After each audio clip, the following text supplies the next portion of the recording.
This day in boxing history, Muhammad Ali knocks out Bob Foster, November 21st, 1972. Hello, fight fans. Coach Nathan back at you again. And before we get into the boxing history, just a friendly reminder. As you all know, this is a real boxing channel. So, I don't do commentary on clown shows, clickbait, circus acts, or knowingly rigged fights. No smoke and mirrors here, folks. So I have no interest in doing commentary on fake fighters who just want to pimp boxing, or pimp its aging fighters, or pimp the fans. But I am appreciative of the channels out there who are exposing these frauds so the public won't be stupid enough to ever pay for that mess that went down last weekend ever again. Now, back to the history. This is another look back at the greatest heavyweight champion of all time, Muhammad Ali. Some could argue that the great Joe Louis was better because of his higher knockout percentage, and he did hold the title for 12 years, which is the longest reign for any champion in any weight division. He also had an amazing 25 successful title defenses. However, Muhammad Ali had the speed of a lightweight in the heavyweight division, which is usually why a lot of his opponents were stopped or dropped by punches they either did not or could not see.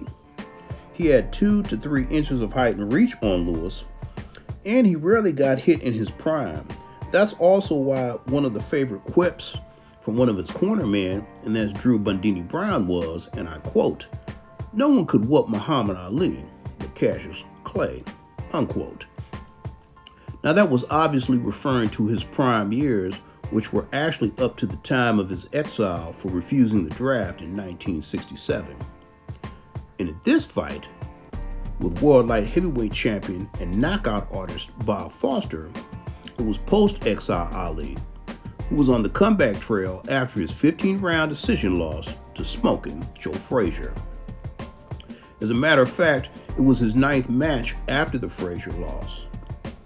Foster was a 6'3" light heavyweight with a basketball player's build, meaning he was long and lean, and he had a vicious left hook that had knocked unconscious former world champion Dick Tiger, whom he took the title from, and a more recent victim before his Ali fight was a knockout over top 10 contender Mike Quarry. Incidentally, it was a left hook from Joe Frazier that dropped Ali in their mega matchup a year and a half earlier in Madison Square Garden. In this match, Foster wasn't effective with his hook, but did land a jab which cut Ali's left eye in the 5th round.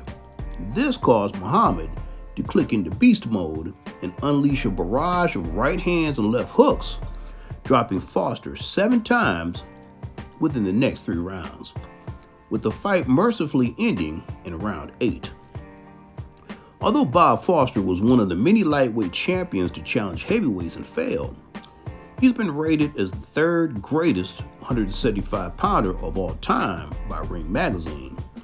He had 14 successful title defenses and was inducted into the International Boxing Hall of Fame in 1990, with a career record of 56 wins, 8 defeats, 1 draw. And as we all know, Muhammad Ali went on to win the heavyweight championship of the world 2 more times and forever etch his place in boxing history as well. Another side note to this event, this was famed referee Mills Lane first refereed fight. So that's my take on this one, folks. A look back on this day in boxing history, November 21st, 1972. These were real boxers fighting real fights in the wonderful world of professional prize fighting.